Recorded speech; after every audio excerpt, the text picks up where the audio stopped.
al pelo. Más, le das pies al Paul. Venga, pues vale, pues... Paul Christian. Sí. Bueno, como sabéis, tenemos una vieja costumbre aquí en la agrupación de dar un pequeño obsequio al conferenciante. Y hoy no será ninguna excepción. Además, Luis sabe exactamente lo que es. ¿Por qué, Isabel, tú no...? No es una vieja costumbre, es una costumbre exclusiva de Paul.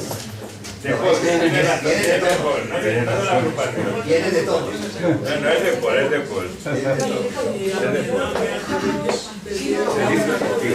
Es único. Es de la misma que le ha puesto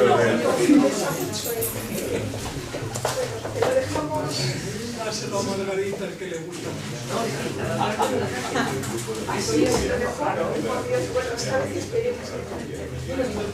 Bueno, pues muchas gracias, ¿no? Por el regalo. Más, ya puedes.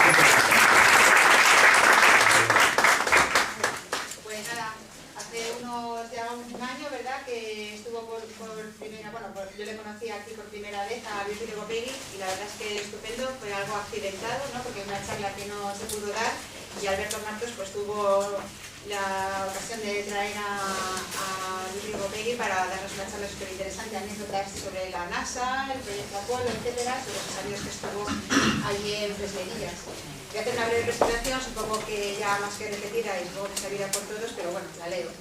Luis Videgopegui, tras licenciarse en Ciencias Físicas por la Universidad Autónoma de Madrid, realizó el doctorado en la Universidad de Barcelona y también posee un máster en Ingeniería Electrónica por la Universidad de Stanford en California. Trabajó durante 13 años en el Consejo Superior de Investigaciones Científicas y en 1966 ingresó en el Instituto Nacional de Técnica Aeroespacial, el INTA, e inmediatamente comenzó a trabajar con la NASA en sus instalaciones de España. Fue director de la estación de seguimiento de Fresnerillas que la NASA utilizó como apoyo, entre otras misiones espaciales, para los vuelos del programa Apolo, Skylab, el Apolo Soyuz y los primeros vuelos del transbordador espacial. Desde 1984 a 1994 fue director de programas de NASA en España y ha publicado más de medio centenar de trabajos sobre electrónica, comunicaciones y divulgación científica. Además, colabora habitualmente con medios de comunicación acerca de temas relacionados con la ingeniería aeroespacial y astrofísica y es miembro del jurado de los premios Príncipe de Asturias de Cooperación Internacional. Además, tengo que añadir que, bueno, pues que aparte de esto, pues también colabora bastante, no de manera profesional, sino asiduamente con el Ateneo de Madrid y además es estupendo porque hace una colaboración no solamente a nivel científico, sino también de pensamiento, pues, como el nombre indica, el Ateneo de Madrid, pues no solamente se dedica a la divulgación de la ciencia, sino también a la divulgación del pensamiento y bueno, pues ahí también tiene mucho de esto. Y sin más, pues, corto ya. Te has dicho demasiado. Bueno, ya no tiene sentido que diga buenas tardes, pero quiero decir que yo también tengo una noticia. Vaya, antes de empezar con la charla, he traído 2 libros para dejarlos en vuestra biblioteca, para que si queréis los ojeéis. Uno lo conoce mucho Marco Rubio, porque él estuvo a punto de traducirlo. Es un libro excelente de navegación espacial, lo editó McGraw-Hill y luego no sé qué pasó, que no llegaron a un acuerdo económico porque Marcos pedía mucho dinero. El estudio de mercado. Y no se tradujo. Pero el otro día estuve con el antiguo señor de McGraw-Hill, con García Braje, y me lo regaló y dije, oye, que ya tengo otro. Y dije, bueno, a mí me sobra en casa. Y dije, pues lo traigo a la agrupación.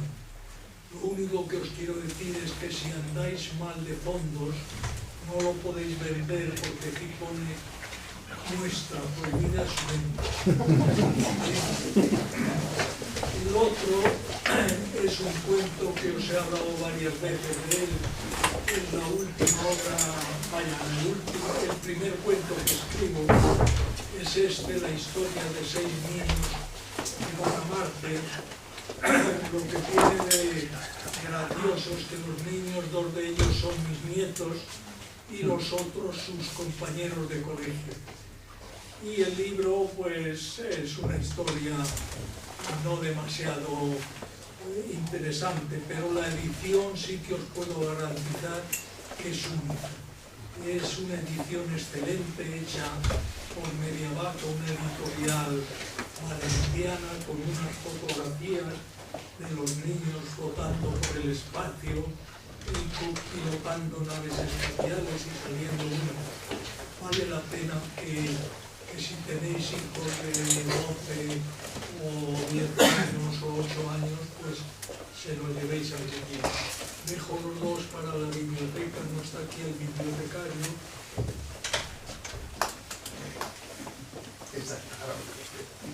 Bueno, yo los dejo aquí, el que sea el bibliotecario o lo que sea, se lo dais vosotros. Gracias a vosotros. Y ahora, si la garganta me lo permite,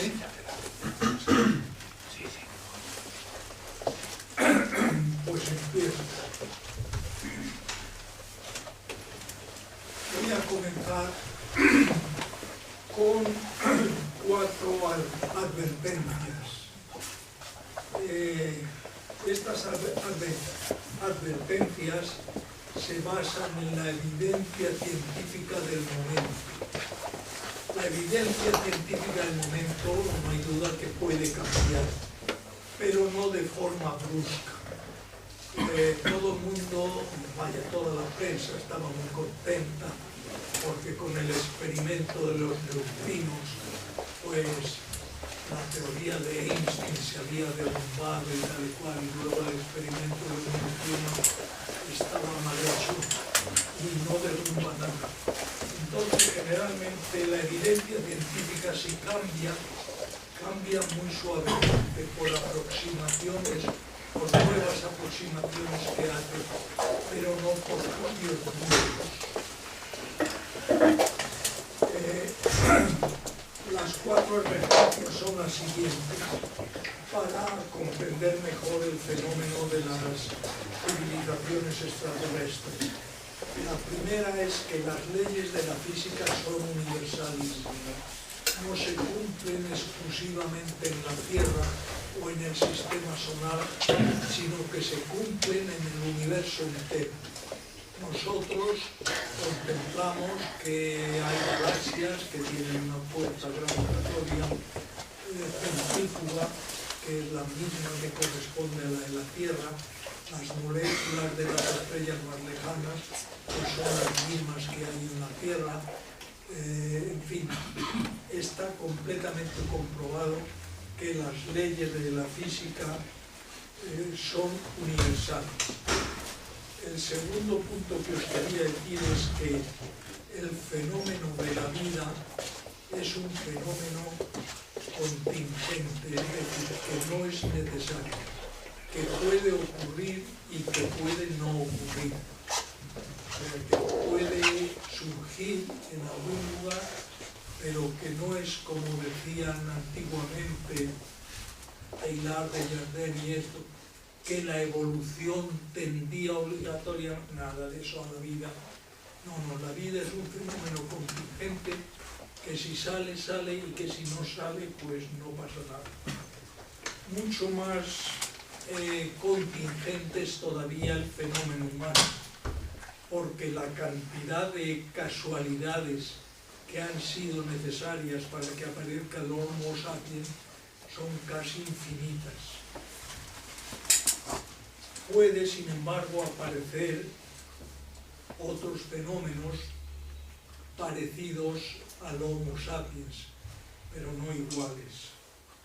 El tercero que os quería decir, que a lo mejor me tiráis huevos si los tenéis a mano, porque en una agrupación astronómica deciros que las dimensiones del universo son escandalosamente grandes, pues es una tontería. Pero es que vosotros, los astrónomos, pues estáis acostumbrados a 100.000 millones de años luz. No, si eso está aquí al lado. Total, 20.000 millones, 10.000 millones, por el amor de Dios, son unas dimensiones tan disparatadas que solo os pongo un ejemplo, que lo habréis... lo difícil para entender estas dimensiones es que no caben en el cerebro humano, no caben en el cráneo, y entonces hay que hacer aproximaciones. Un año luz, pues son tantos kilómetros, tantos kilómetros. Yo he traído aquí una que la habéis hecho muchas veces. Pues si un avión comercial hubiera salido de Belén el día que nació Jesucristo, encaminado a la estrella más próxima de todas las que tenemos, pues en la actualidad solo habría recorrido 44 100 milésimas del camino que le queda por recorrer. Entonces, pues pensar que los extraterrestres vienen aquí cada 2 por 3, cada año 20 veces en España y 20 veces en Italia y 20 veces en Alemania y 2000 veces en Estados Unidos, pues no tiene el más mínimo sentido. Los viajes interestelares, que es la última advertencia que os quería decir, son y serán siempre extremadamente problemáticos. Luego analizaremos poco a poco por qué son tan problemáticos. Pero que nadie piense que se puede venir a la Tierra en un 2 por 3. Bien, ahora yo siempre me pongo nervioso con ahora. Ahora os voy a decir, vamos a analizar qué tipo de vida es la que buscamos cuando hablamos de civilizaciones extraterrestres. Hay lo que es la vida elemental a nivel de bacterias y organismos equivalentes, la vida medianamente desarrollada como plantas y animales muy poco evolucionados, la vida inteligente como somos nosotros somos un escalón mucho más allá. La vida inteligente pues son animales como el perro, que es bastante inteligente, y luego como el delfín, que es muy inteligente. Pero nosotros somos un paso más, que es la vida. Por aquí no hay ningún asiento. No sé si podéis coger por allí fuera algunas sillas, que me da no sé qué ver bien. Tranquilo, estamos bien. Escuchándolo usted estamos bien. No, pero vais a crecer demasiado. Bueno, yo decía que nosotros somos un paso más, porque somos vida consciente. Vida consciente es que no solo pensamos, no solo procesamos información, sino que comprendemos la información que estamos procesando al mismo tiempo que la procesamos.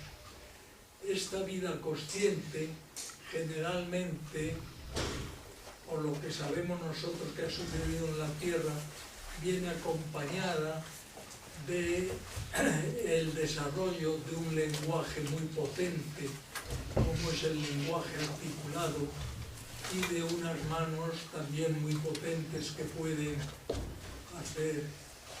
Otro amigo mío que viene y que no tiene dónde sentarse. Estoy violentísimo. Hombre, Guillermo, ahí por la biblioteca te darán alguna silla. Son muy grandes.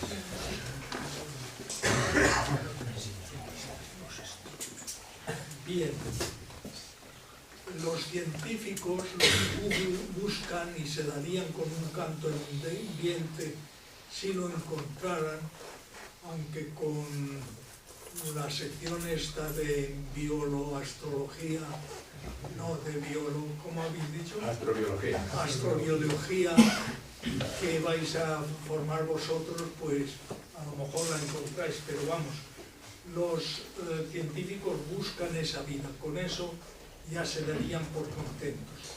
Pero los que somos aficionados a las civilizaciones extraterrestres, a que nos visiten, a que tal, pues lo que queremos es alguien con los que nos podamos comunicar, porque si nos dicen que en un planeta lejano pues hay ballenas, pues qué nos da, nunca vamos a hablar con ellas. Entonces, en términos estrictamente biológicos, lo que andamos buscando son organismos biológicos de herencia exosomática. Todos los organismos que conocemos en la Tierra, menos nosotros, son organismos biológicos de herencia endosomática. Transmiten a su descendencia pues la información genética interior y luego pues un poco más de información, le enseñan a pescar, le enseñan a... Pero el ser humano transmite a la descendencia millones y millones y millones de bits de información contenidos en las bibliotecas, contenidos en la cantidad de información que pueden transmitir a la descendencia. Ahora el siguiente punto que quiero abordar es: ¿existen organismos biológicos de herencia endosomática extraterrestres? Como anécdota, vaya, no anécdota, así como os daré la opinión de Plutarco, un filósofo griego del siglo I. Este filósofo, que era muy listo, pues decía: el universo ha sido construido por un ser inteligente, esto no lo duda nadie. Si la luna no tuviera habitantes, no serviría para nada. Y entonces no se concibe que un ser inteligente construya una cosa que no sirve para nada. ¿Cómo han cambiado las cosas desde Plutarco? Entrando ya en la pregunta, ¿existen organismos biológicos de herencia exosomática en el universo? Pues lo primero que os tengo que decir, el universo es prácticamente infinito. Luego nadie puede contestar a esta pregunta. No sabemos lo que hay en ese universo tan tremendo. En este universo no hay duda que tiene que haber planetas rocosos, que es donde al parecer ha surgido la vida. Tenemos el ejemplo de la Tierra. Pero la Tierra no es solo un planeta rocoso. Yo tengo un libro en mi casa, La Tierra Rara, no me acuerdo el nombre ahora en inglés, que cada capítulo, y tiene 22 capítulos, está dedicado a una rareza que tiene nuestro planeta. Nuestro planeta tiene muchas rarezas. Tiene una luna muy próxima. Esto crea mareas, crea un clima cálido. Tiene sobre todo un Júpiter muy grande, cercano, que absorbe todos los meteoritos que si no destruirían la vida en la Tierra. Y gracias a Júpiter se van a Júpiter y nos dejan en paz, salvo alguno que se pueda escapar. En fin, tiene muchas características. Pero como debe haber tantísimos planetas, pues es imposible decir que no va a haber ninguno parecido a la Tierra. El problema llega cuando ya hablamos de la vida. La vida, los mecanismos que han dado origen a la vida son tan insólitos que no los conocemos en absoluto. Hay teorías para todos los gustos, que si este dice que si tal, que si cual, pero no conocemos una teoría exacta. Y entonces no podemos calcular la probabilidad con que surja la vida en un planeta. Entonces, pues esos tiempos, ¿os acordáis de Sagan y de otros varios optimistas de mediados del siglo pasado, que Cocconi y Morrison, que hicieron una ecuación con las probabilidades de Drake, sí. Yo estuve en una conferencia, en una intervención en la televisión en Barcelona con Drake y le dije, oye, que eso de la ecuación, y me dijo, no digas nada. O sea, una ecuación que viene en los tiempos aquellos del optimismo y de todo. Pues sí, la probabilidad de vida es tal, la probabilidad de planeta es tal, y todas las probabilidades eran arbitrarias. Yo volé en un vuelo hacia Estados Unidos y me encontré con Oró, este científico español que trabajaba para la NASA, y le dije, ¿qué opinas tú de la ecuación de Drake? Y me dijo, uy, estupenda. El otro día di una conferencia en Reus y demostré que no existían los extraterrestres. Y luego di una en Sabadell y demostré que había 100.000 millones. O sea, podías hacer con aquella ecuación lo que quisieras, ajustando los parámetros. Bien, ahora paso al punto siguiente. Nos han visitado los extraterrestres, civilizaciones extraterrestres, organismos con los que nos podamos comunicar. Pues esto, ya sé que a algunos no le gustará, pero digo tajantemente no. Jamás nos han visitado. Y os voy a dar ahora 7 razones para que os deis cuenta que jamás no nos han visitado. La primera es la incoherencia que rasa a veces en la ingenuidad de los que cuentan que han visto seres extraterrestres. Han aterrizado en una planicie de Extremadura, había allí un pastor que era ciego, pero que con el bastón tal, y se marcharon. Y no dejaron ningún rastro, no dejaron ningún rastro. Pero, me está usted tomando el pelo. No, es que... Bien. Segunda razón. Algunos hasta se atreven a decir que se han comunicado con los extraterrestres.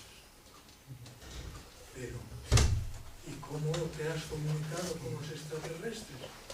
Yo intervine en un programa de la radio y la televisión, ya no me acuerdo, y había un poder muy famoso, que aquí hay uno que lo conoce, pero que yo no me acuerdo de su nombre, y este decía que sí, que iba por una carretera y un coche les paró tal, y salieron unos extraterrestres, que las chicas eran altas y delgadas y con el pelo rubio y la cintura estrecha, y los chicos tal y cual, y que él habló con ellos, y yo le dije, ¿pero en qué idioma has hablado con ellos?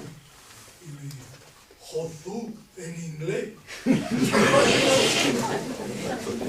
Nosotros llevamos aquí 40 años intentando comunicarnos con las ballenas y no lo hemos conseguido.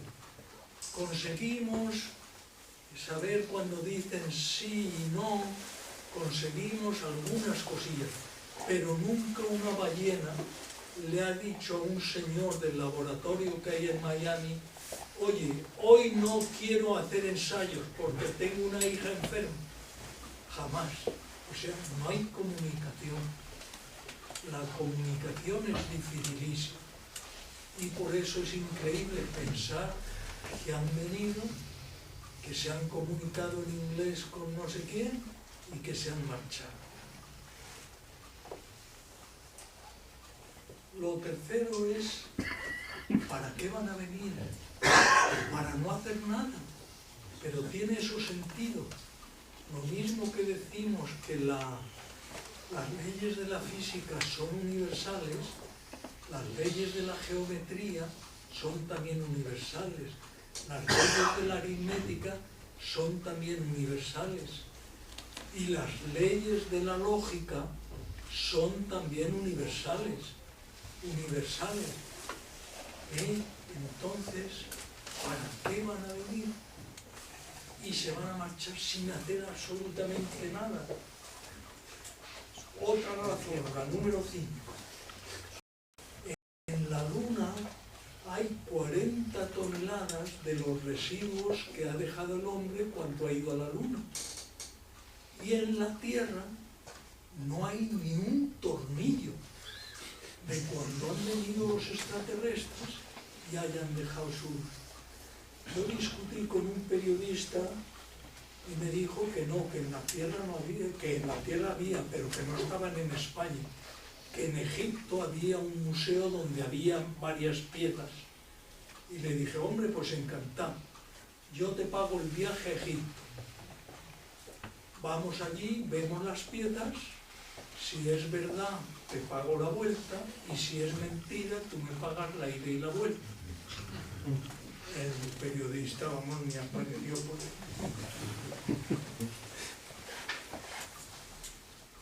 La sexta, y ya me queda otra más. La agresividad de los medios de comunicación. Vivimos en un país que si a un futbolista le operan de apendicitis, sale en todos los periódicos, un futbolista famoso, sale en todos los periódicos en primera plana. Si el Madrid mete un gol en Orsay, salen todos los periódicos en primera plana. Y si vienen los extraterrestres, que es la noticia más importante del mundo, de la humanidad, no va a salir en ningún periódico. Entonces me dirán, no, en uno de Teruel venía en un disco. No. En todos los periódicos de España, si aterriza una nave extraterrestre, salen con fotografías y con todo.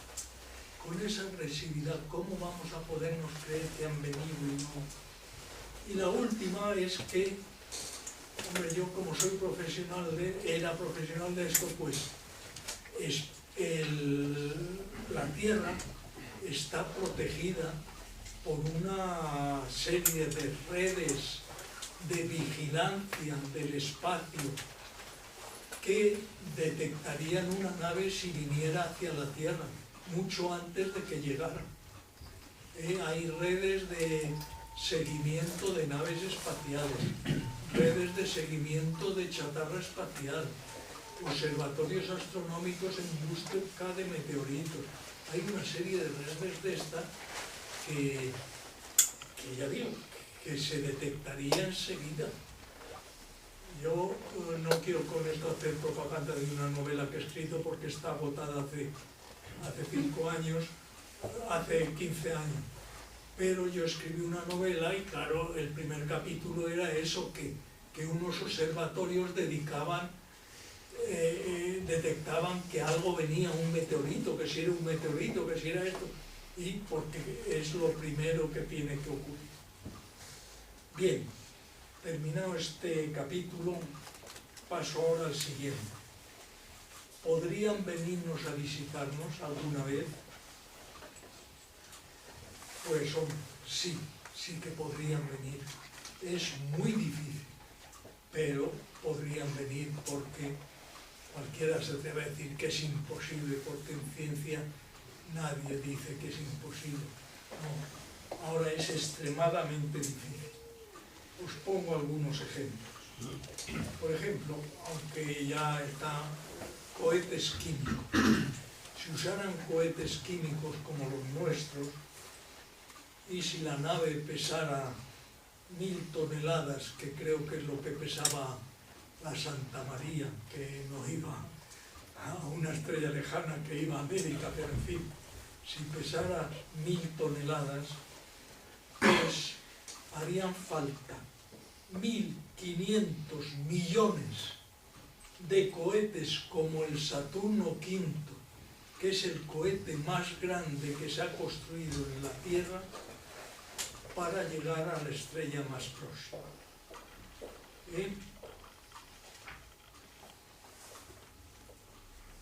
Sí, otro ejemplo.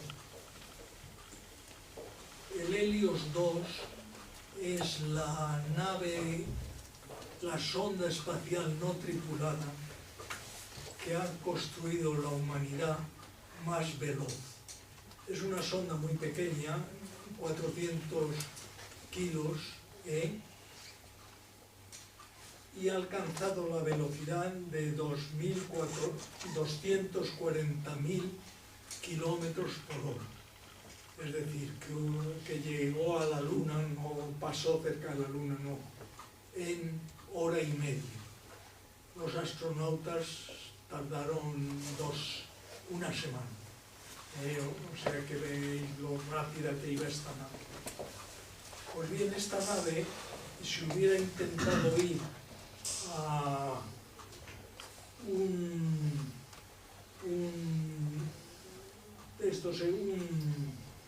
planeta extrasolar, el Gliese 581G, que está situado a 20 años luz de nuestro planeta, es decir, al lado. 20 años luz no es nada. Pues hubiera tardado 45 siglos. Claro, cuando se habla de viajes tan largos, pues dicen, no, pero el problema está resuelto. Se hacen naves multigeneracionales, que en efecto es una cosa posible. Se hace una nave muy grande y ahí se meten a unos señores y una señora, estos tienen hijos, los hijos tienen hijos, y por fin los nietos o los bisnietos llegan. Pero claro, las naves multigeneracionales no pesan las 1000 toneladas que dije antes, pesan 50.000 toneladas, porque tienen que ser. Entonces, pues es una pescadilla que se muerde la cola. Si para ir más rápido hago una nave multigeneracional, pues entonces la nave pesa más y entonces no voy más rápido. Entonces tengo que aumentar. En fin, es difícil de resolver el problema. Voy a poner algunos ejemplos. Pues los cohetes químicos están un poco ya en desuso, podían ser cohetes nucleares. En América, en la NASA, se está empezando a probar con estos cohetes.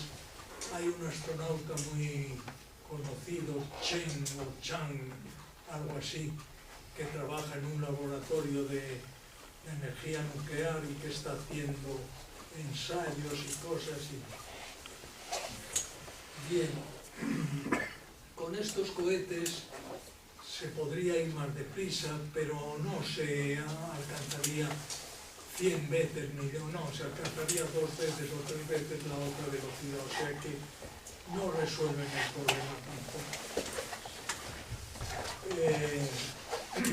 Hay un proyecto del que habréis oído hablar vosotros, supongo, el estratorreactor.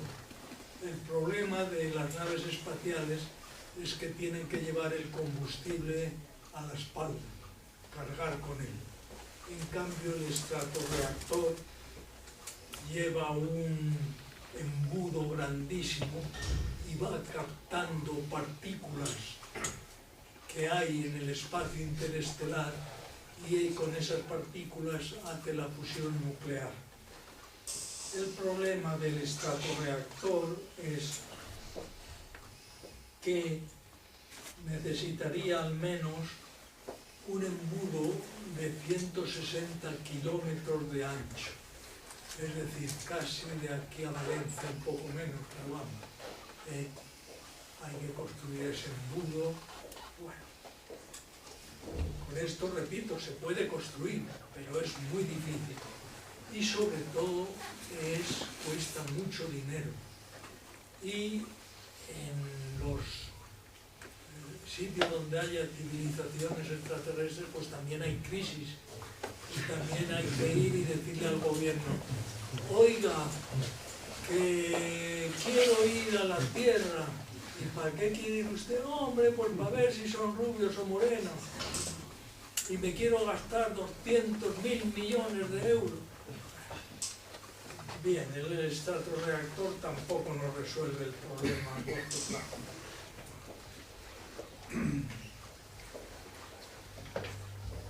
quizá hayáis leído vosotros que con el estratorreactor se podría alcanzar la velocidad del 77% de la velocidad de la luz. Y entonces, pues los libros estos de ciencia ficción dicen, se podría ir a la galaxia Andrómeda, situada a 2 millones de años luz, en solo 23 años. Y es cierto, en solo 23 años, para los astronautas que van en la nave. Pero es que cuando vas a velocidades próximas a la velocidad de la luz, el tiempo se frena y pasa mucho más despacio. Entonces los astronautas no serían viejos, pero los que estuvieran en la Tierra esperándole volverían al cabo de 2 millones de años. O sea que no sé a quién encontrarían en la Tierra. La vela solar, pues es algo parecido. Es una vela muy grande, 20 kilómetros de cuadrado, de anchura del cuadrado. Tardaría 4 siglos en llegar a la estrella más cercana, al 1% de la velocidad de la luz. Tampoco resuelve el problema de una forma clara. Hay una cosa que sí resuelve el problema, que es el cohete materia-antimateria. Si unes materia con antimateria, se produce un chorro de rayos gamma, que dentro del sistema solar es muy perjudicial. Pero si ya ha salido del sistema solar y contamina, pues qué más da. No hay ni ratones por ahí, o sea que no. El problema de este propulsor es que crear la antimateria es costosísimo. Unas pocas billonésimas de gramo han costado 20 millones de dólares. O sea que lo que pasa es que los optimistas dicen, y tienen razón, a lo mejor hay meteoritos o asteroides de antimateria. Si los hubiera, pues sería estupendo. Si no, es la antimateria, aparte de ser carísima, es que no la puedes almacenar, porque la metes aquí y como esto es materia, explota, salen rayos gamma por todos lados y no puedes. Entonces, pues habría que hacer eso, el producir la antimateria en la nave. Pero una máquina para producir antimateria pesa 1000 toneladas. Bien, voy a entrar en otro tema que os gustará más porque es más de ciencia ficción. Los viajes en el tiempo. Se habla muchísimo de los viajes en el tiempo. Y la gente, que claro, yo he leído novelas de ciencia ficción, todo el mundo lee, pues se cree que el futuro empieza por aquí, el hombre de piedra está aquí.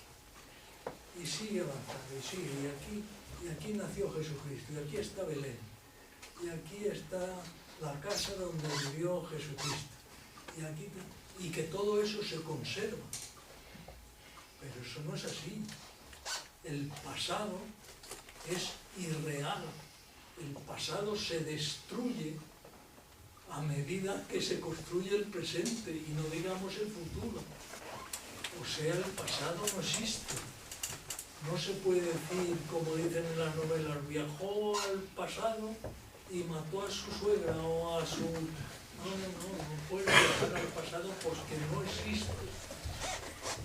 Y el futuro, por supuesto, tampoco existe. Luego, los viajes en el tiempo no son factibles, esto ya con seguridad. Los agujeros o los túneles de gusano. Pues sí, los agujeros o los túneles de gusano no sabemos si existen o no, porque nadie ha visto ninguno. Pero bueno, hay muchas cosas que no hemos visto y que pueden existir. Pero que nadie piense que los agujeros o túneles de gusano están como las carreteras señalizadas. Entrada por aquí, salida en Alfa Centauri. Si entra usted por este otro, sale en la estrella tal. No. Se mete uno en un agujero de gusano y no sabe dónde va a salir. Y uno que iba a un planeta que le habían dicho que había una civilización extraterrestre, pues no llega allí, llega a otro lado. Claro, o sea que tampoco. Bien, como ya veo que se están ustedes aburriendo, pues voy a pasar a la siguiente pregunta. ¿Para qué? Y aquí voy a hacer un ejercicio. A ver quién de ustedes se atreve, vale, no se atreven todos, pero puede hacer una sugerencia de para qué vendrían a la Tierra. Para invadirnos, con la cantidad de chinos que hay. Tendrían que matar a millones y millones de chinos. ¿Para qué? ¿Y para invadirnos, para qué? ¿Para venir ellos aquí? Pero es que ellos respiran la misma atmósfera que nosotros y tienen la misma gravedad que nosotros. ¿O es que van a vivir todos con escafandra y con un peso para compensar la gravedad o con un cohete para... A ver, ¿quién sugiere alguna? ¿Para qué podrían venir? Turismo.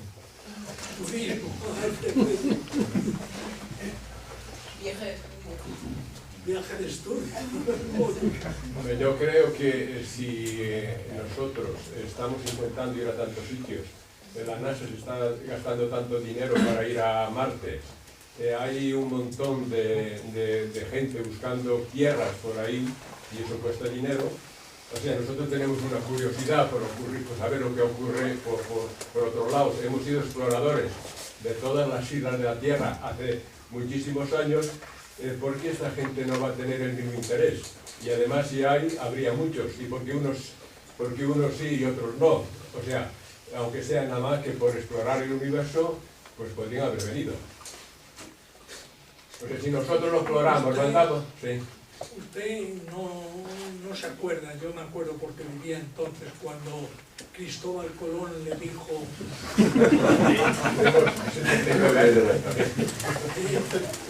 a Isabel la Católica, quiero ir a América.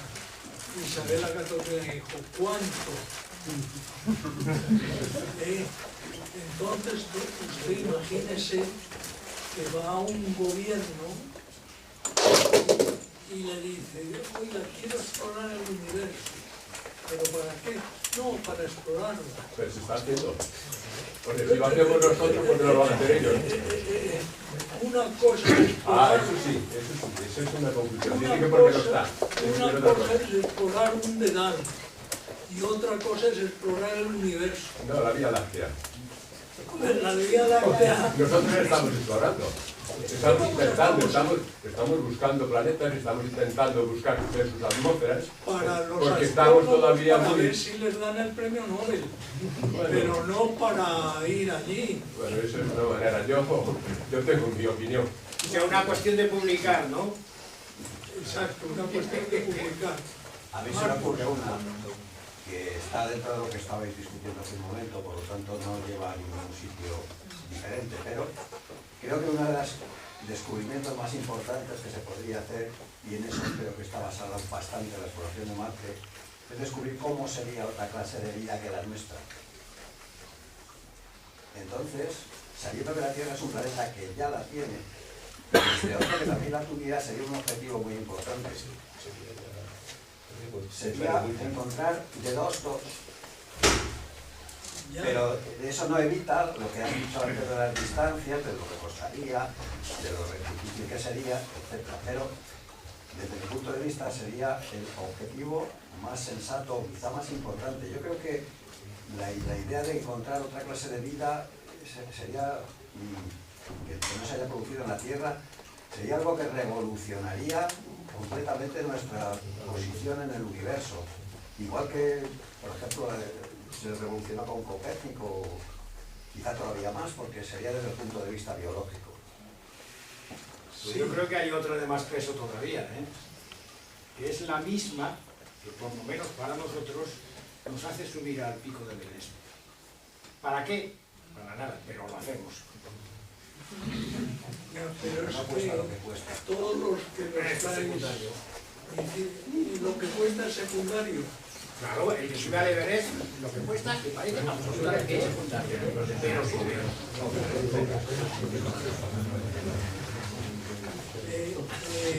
Yo veo, hay dos maneras de verlo también. El punto de vista del científico y del senador y del que de verdad quiere ir allí pues para ver si de verdad hay vida en otros planetas porque tiene esa curiosidad innata. Esa es la que mueve el ir a esos sitios. Ahora, la que de verdad hace que eso sea posible es el conseguir que el que tiene la pasta la suelte. ¿Cómo consigues que suelte la pasta? Pues diciendo, mira, yo voy a ir allí, vamos a conseguir recursos y en caso de que este planeta pues lo destruyamos, pues tienes un sitio donde ir.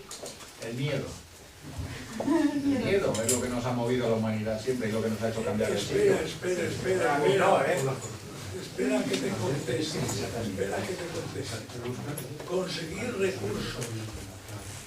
Si en la Luna, que está a la distancia, perdón por la expresión, de un escupitinajo, hubiera oro en la superficie, no valdría la pena traerlo a la Tierra. Claro que lo hay, el helio 3.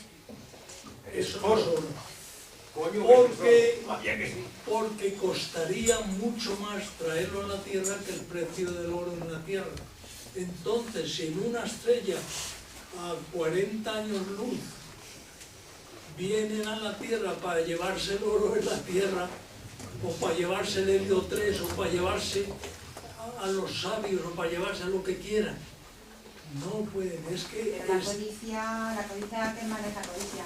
la codicia, pero si la Vamos codicia... a otra razón, vamos a suponer, o sea, luego yo tengo alguna pregunta relacionada con que si hay vida, pero aquí partimos de la hipótesis de que la hay, y por qué no han venido.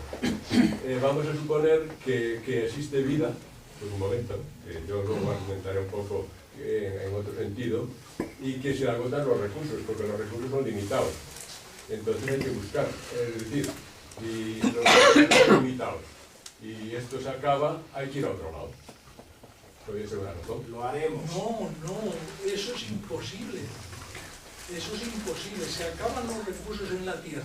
No, se acaban, o calculamos que se van a acabar, hay que buscarse la vida por otro lado. Hay que ir a terraformar Marte, o hay que ir a no sé dónde. Claro, calculamos... No hablemos de Marte, porque estamos hablando de ir a otra estrella. Calculamos que se van a acabar. Y entonces cogemos todos los recursos de la Tierra y hacemos un cohete para que pueda ir a la estrella más próxima. Y en ese cohete pueden ir 3 personas. ¿A quiénes metemos de los...?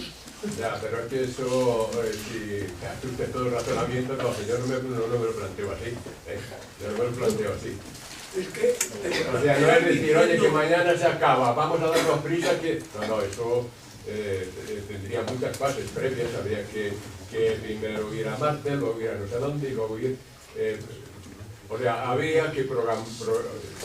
No lo sé, estamos dando, es una especie de bombardeo de ideas, es decir, que nos ocurre porque habría que... Yo creo que la curiosidad que tiene la vida inteligente por conocer lo que hay a su alrededor, pues eso mueve mucho, pues lo ha movido a... ¿Por qué no se lo dices a Rajoy que ha cortado el presupuesto de educación? Eso es temporal. No, eso yo no... Eso es temporal.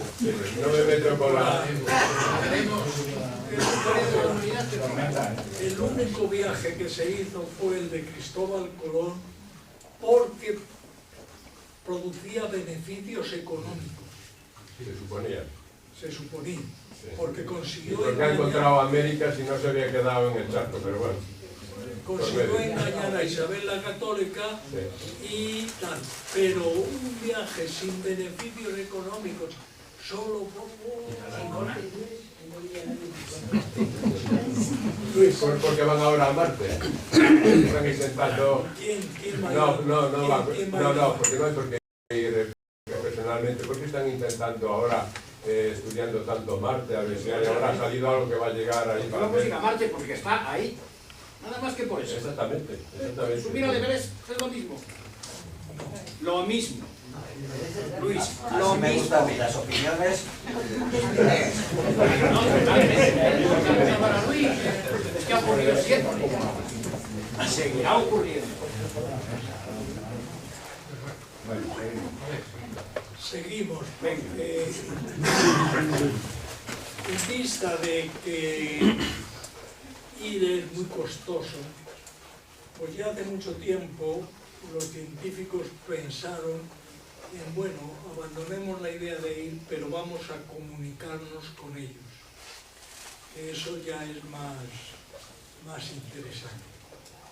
Y entonces se planteó el SETI, la búsqueda de inteligencia extraterrestre por medios radioeléctricos. Esto es muy interesante, primero porque, a pesar de vuestra opinión, es la única solución que se ve factible, porque es muy barata.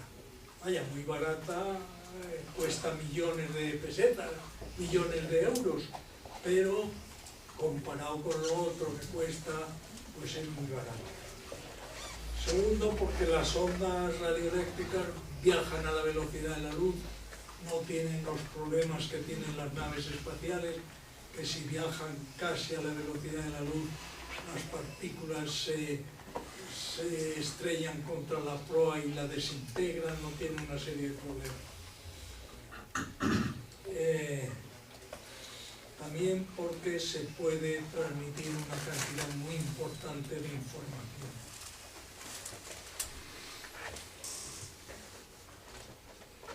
El principal problema es que no sabemos a dónde apuntar la antena, porque como no sabemos todavía ninguna estrella en la que haya planetas con vida y con tecnología avanzada, pues si apuntamos la antena hacia allá y allí no hay nada, pues la señal va y se pierde en el espacio. Perdona una pregunta, Luis. Acabas de decir algo que me sorprende un poco porque eso era cierto cuando el SETI nació. Pero hoy día sí sabemos a dónde apuntar ya. Ya tenemos planetas descubiertos a los cuales se puede apuntar. Y mi pregunta es, ¿se hace? Lo iba a decir ahora, pero te contesto. No sabemos. Sabemos que hay planetas extrasolares, pero no tenemos ni la más mínima idea si hay vida en ellos. Claro, ya lo sé. Bueno, pues por eso apuntar a un Pero planeta... apuntar a ninguna parte, a apuntar a una parte... No, pero es que nadie no apunta a ninguna parte. Eso lo has dicho tú. Lo que hacen es, como no sabemos a dónde apuntar, pues barren el cielo entero. Apuntan por allí, arriba, abajo, por allí, arriba, abajo, barriendo. Y además, como no sabemos qué frecuencias utilizan los extraterrestres, porque no nos lo han dicho, pues barremos también en frecuencia. Apuntamos allí, un barrido de todas las frecuencias de las que disponemos. Apuntamos y otro barrido, y otro barrido. Entonces, ¿qué pasa? Pues que la probabilidad de éxito es muy baja. Y además, vosotros que habéis estado diciendo que se podía ir, que el coste no tenía importancia, que tal, que cual, pues os voy a contar una anécdota que no sé si la conté aquí la otra vez que estuve.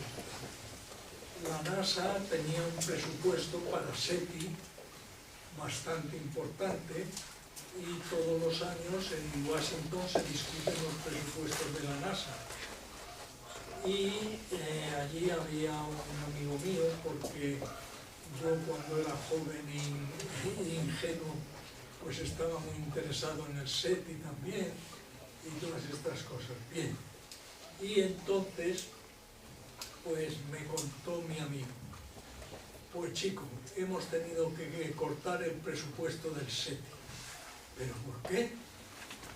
Pues porque hay un senador por Carolina del Norte, me parece que es un tío que nos mira el presupuesto con lupa y con tal y con cual, y estábamos discutiendo el presupuesto y dijo, ¿esto del SETI qué es?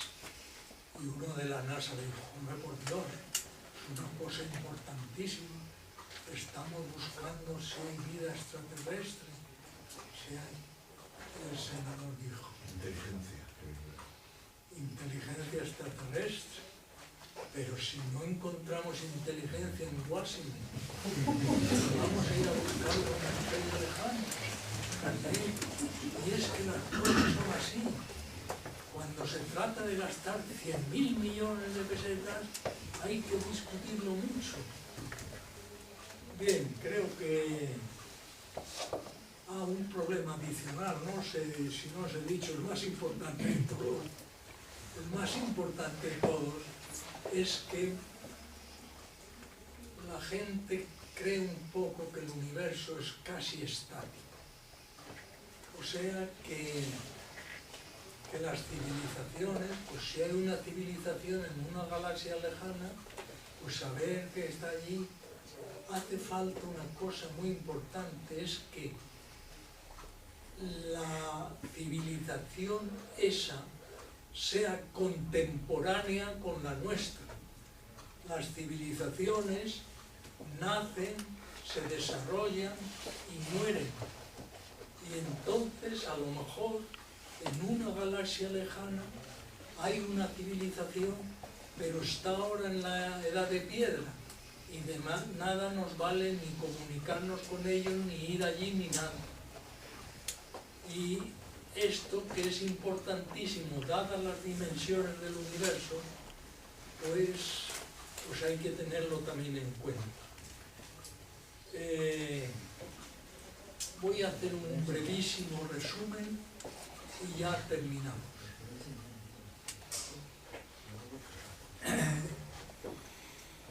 En los últimos 2 o 3 años se vienen hablando con mucha frecuencia de planetas extrasolares, en los que por sus condiciones ha podido surgir la vida. Nadie duda que eso sea verdad. Es posible que haya cientos de planetas extrasolares en los que haya podido surgir la vida. Lo que dudamos los escépticos es que en esos planetas, en algunos de esos planetas, haya podido surgir la vida y haya podido evolucionar hasta una tecnología muy avanzada y que sea contemporánea con nosotros y que no esté demasiado lejos, etcétera, etcétera, etcétera. Que el gobierno del planeta ese no tenga un Crossmayer que no les deje gastar dinero en esas cosas, etcétera, etcétera. Que no tengan virus y se los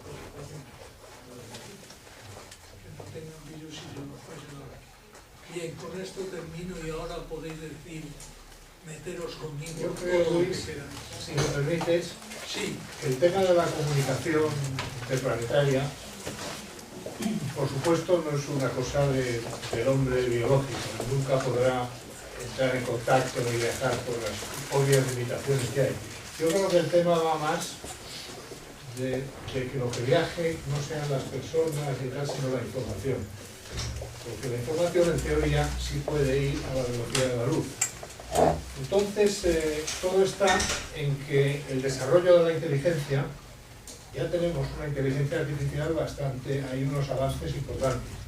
Si algún día se llega a tocar el tema que no se conoce todavía muy bien, de qué es la conciencia y qué es la mente, si la mente humana pudiera alojarse en un sustrato que es diferente del cuerpo, porque al fin y al cabo el cuerpo es una galería de servicios para alimentar al cerebro, a la mente. No, la eternidad, pues te voy a decir una cosa hablando de la eternidad. Hay gente, los científicos ahora que están en el tema de la inteligencia artificial, y os puedo citar blogs y referencias y tal, piensan que el ser artificial inteligente está a la vuelta de la esquina y que una máquina inteligente puede pasar el test de Turing dentro de 20 años o dentro de 50, que para el caso es lo mismo.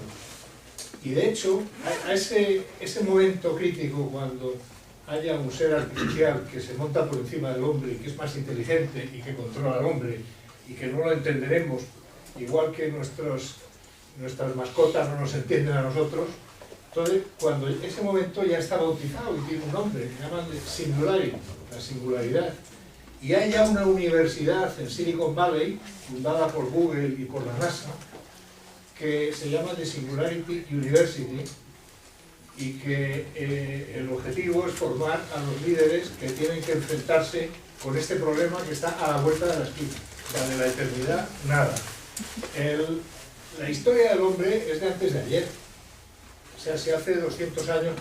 yo de pequeño no he conocido materiales sintéticos, ni hemos conocido la aparición de los plásticos y de toda la materia sintética. Y ahora ya hay unos materiales, en tan solo unos años, pues hay materiales que tienen el espesor de un átomo y que son cientos de veces más resistentes que el hierro. Es decir, el avance es impresionante.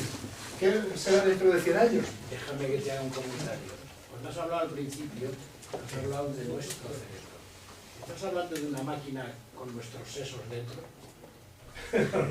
Pregunto. No, lo que estoy hablando, hay lo que llaman el mind uploading. O sea, que se están empezando a... Pero todavía se ha chocado con el problema de que no se entiende bien qué es la conciencia. Entonces, no se entiende bien. O sea, ¿cuándo una persona adquiere conciencia? Porque el hombre, el Homo sapiens, adquirió conciencia en un determinado momento. Los animales tienen ligeras formas de conciencia. Entonces, todos estos científicos que están ahora por ahí opinan que la nube, no nos olvidemos que la nube, pones una palabra en Google, tocas un botón y hay millones de referencias en ese momento, se fabrican. Esto quiere decir que hay una red de información interconectada y trabajando en tiempo real, que es la leche, perdón, y que en años será todavía más impresionante. Entonces, la teoría es que dicen, puede adquirir conciencia de repente, tomar conciencia de que existe, o sea, puede adquirir conciencia una máquina, un robot, pero inteligente. Ese es lo que llaman de singularity, la singularidad, que en ese momento cambiaría, y eso formaría un poco la idea de que la mente humana o la conciencia pueda residir en un sustrato diferente, que puede ser la biología del silicio, al fin y al cabo, que son los microchips, por decirlo estéticamente de alguna forma, ¿no? Creo que es una pregunta, un comentario muy interesante. De todas formas, yo te recomiendo que leas un libro que ya es de hace 10 años o así, La búsqueda científica de la consciencia, de Crick, de Francis Crick, nada menos. ¿Cómo se escribe Crick? De la doble L, C-R-I-C-K, editorial Debate. Yo creo que sí sabemos lo que es la consciencia. Pero de pronto yo he dado hace poco una conferencia en el Ateneo y lo he explicado. No sé si bien o mal, pero él lo he explicado. Pero bueno, creo que la pregunta es muy interesante y sí, trasladándonos al futuro, pero no resuelve los problemas que la gente de aquí enormemente optimista quiere soslayar del brutal coste económico. Aquí hay otros sectores luego. Sí, bueno, yo quería hacer me viene a la memoria un comentario. leyendo sobre esto, a mí una de las cosas que me llamó la atención es la paradoja de Fermi. O sea, Fermi era un hombre que sabía meterse en el meollo de los problemas, desentrañarlos, los famosos problemas de Fermi, que fueron de cosas increíbles, ¿no? Entonces, cuando se estaba hablando de Septim y de todas estas historias, y teniendo en cuenta, olvidándonos del resto de galaxias, pero pensando solo en nuestra Vía Láctea, que allá hay quien piensa que aquí hay un billón de estrellas, porque cada vez hay más, si hay vida, pues lógicamente en la Vía Láctea hay sus probabilidades de que la haya. Entonces el razonamiento de Fermi es que si hay vida inteligente en algún sitio, pues si la hay aquí, puede haberla allí, pero si la hay, habrá muchas. Y si hay muchas, unas tendrán millones de años, se habrán desarrollado millones de años antes que nosotros, otras estarán en nuestro estado y otras vendrán después. Y todas esas que se han desarrollado antes, pues habrán pasado por todas estas fases, las tendrán muy superadas. Hablan de la máquina de Newman y de cosas por el estilo. Entonces la pregunta que hace Fermi dice, si están allí, ¿por qué no están aquí? Porque no han venido. Es decir, nosotros estamos pensando que cuando pase no sé cuánto tiempo tendremos posibilidad de ir a verlos, pero ellos la han tenido de sobra y aquí nos ha parecido como ha quedado más o menos expuesto en las 7 preguntas que yo solo he tomado nota de 5. Yo creo que la tercera y la quinta, pues pero bueno, no importa. Entonces, para mí ese es un argumento importante de cara a la vida inteligente, no de cara a la vida bacteriana o de cara a la vida pluricelular. Estás negando la posibilidad. Fermi negaba la posibilidad. Sí, yo también estoy un poco, de vida inteligente estoy un poco en esa línea. Pero además hay otra cosa con respecto a lo que acabas de decir. Tú estás diciendo que hay otros, que podría haber otros previos. No, previos no, simultáneos, porque hay algo que... No, es que se supone que es un punto de apoyo al argumento, que si el hombre que es inteligente, porque las civilizaciones que ha habido hasta ahora pues duran 10.000 años o 20.000 años, pero se supone que el hombre inteligente no tendría esa limitación. Duraría menos. El hombre inteligente a su continuación puede durar más. Permítame que continúe, por favor. Sí.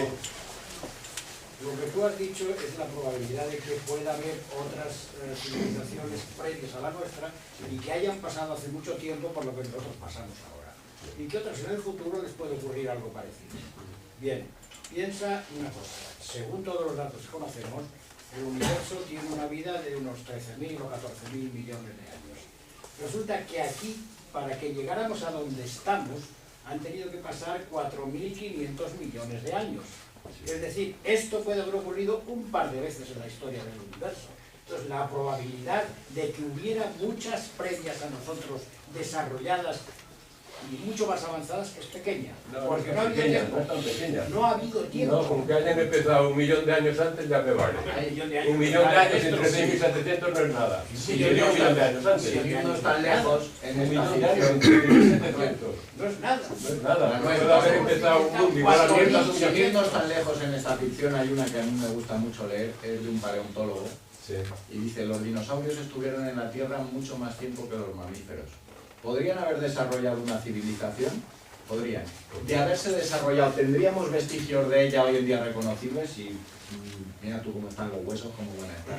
Si alguna vez hicieron cacharros de barro, no estoy hablando de una civilización tecnológica electrónica, pero una civilización básica de que se juntasen en grupos y usasen herramientas para cazar, aunque sea palos. Entonces es una hipótesis muy interesante y no hay que irse a buscarla tan lejos. Pero vamos a ver. El hombre, la inteligencia ha evolucionado desde las bacterias, pasando por todo, pasando por los dinosaurios, y gracias a que desaparecieron los dinosaurios, evolucionaron los mamíferos. Está siendo finalista ahí. Está siendo finalista. No, a lo mejor había ido por otra manera y a lo mejor había un dinosaurio inteligente. Eso nunca lo sabremos. Ya sabes lo de los delfines. Hay gente que quiere hacer alguna pregunta y vosotros os ponéis en una discusión entre vosotros y vamos a discutir. Bueno, en cuanto, iba a decir, de todo lo que has hablado, lo que más me ha gustado es el tema de la acontemporaneidad de las civilizaciones, ¿no? Y decías que en unos casos pueden estar en la edad de piedra, por ejemplo. Claro, puede ser que también sea al revés, que estén súper desarrollados. En ese caso último, pues puede haber razones para el no contacto. Aparte de las enormes distancias físicas, estelares, puede haber razones por las distancias culturales. Puede que ellos valoren, nosotros no, pero ellos más conocedores del tema, porque les haya sucedido, porque tengan ese conocimiento, valoren el hecho que representa la transculturación de una civilización inferior por parte de una superior, que en muchos casos equivale a la absorción y por lo tanto, de cierto modo, a la desaparición de esa. Entonces, por unas razones de carácter a lo mejor, digamos, formal o ético, se abstienen del contacto esperando una especie de maduración por nuestra parte.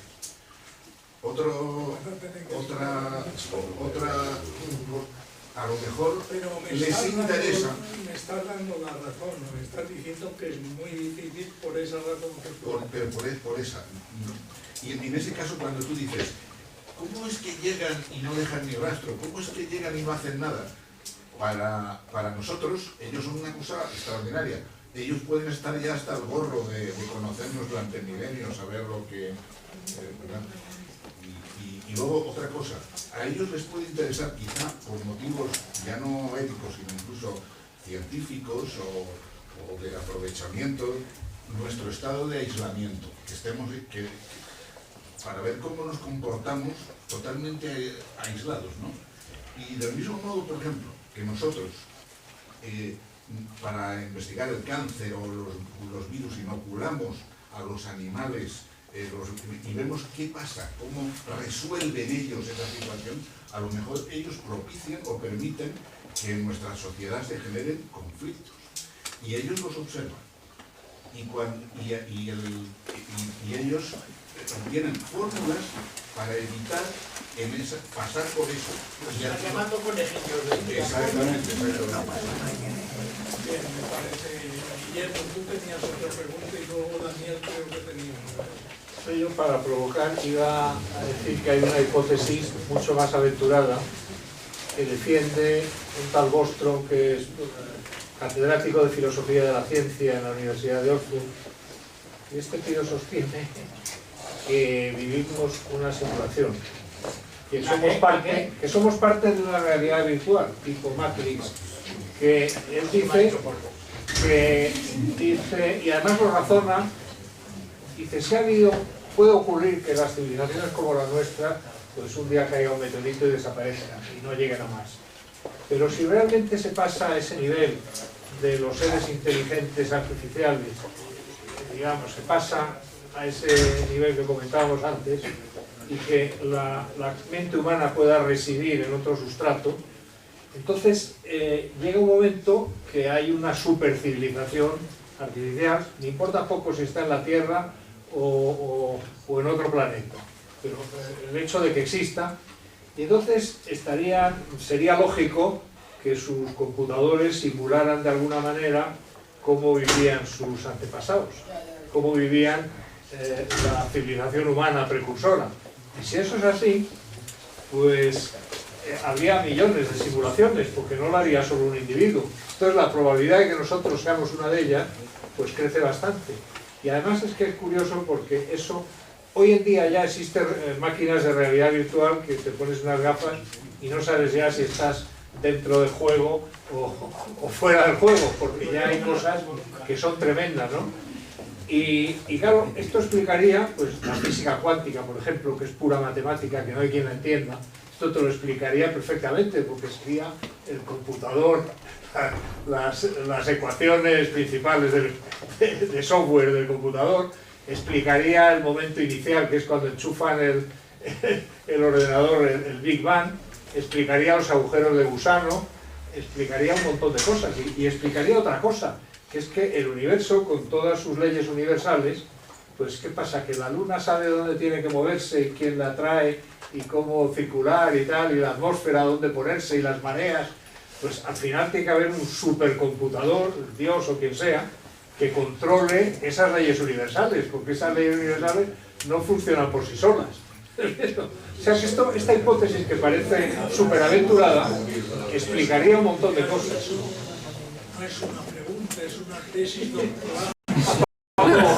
Es para provocar. Tajada, ¿tú tienes alguna pregunta? No, yo me llevo una grata sorpresa porque, no sé, yo trabajo en Radio Nacional de España con Miguel Blanco y me toca la difícil tarea de llevar un poco la ciencia y digamos la parte más pragmática de lo que estamos hablando. No te falta nada, ¿eh? Y yo venía aquí y digo, bueno, vamos a estar rodeados de científicos, de astrónomos, yo también soy astrónomo amateur, y parece que hablar de ovnis extraterrestres va a quedar un poco fuera, ¿no? Me llevo la grata sorpresa de que nos mezclamos todos un poco.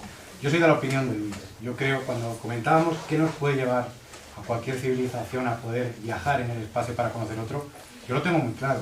Yo soy de los que opinan que sería por aburrimiento, porque si se tuviese que hacer buscando algo, cualquier persona que sepa que nuestra galaxia tiene 400.000 millones de estrellas, de las cuales muy pocas tienen planetas y que de esos planetas puede haber muy pocos, es francamente difícil. Yo creo que no hay que perder nunca la ilusión, con los pies en el suelo. Y yo soy de esa opinión, que si algún día el hombre decide buscar, no será por buscar recursos en otro sitio que están lejísimos, ni por buscar si existe una especie, lo hará simplemente o por curiosidad o por aburrimiento, que no deja de ser la final cuestión que tiene el ser humano y que nos ha llegado a evolucionar, ¿no? Gracias. Creo que es la última porque la gente se querrá marchar ya. No, yo no quiero irme, no. Déjame provocar.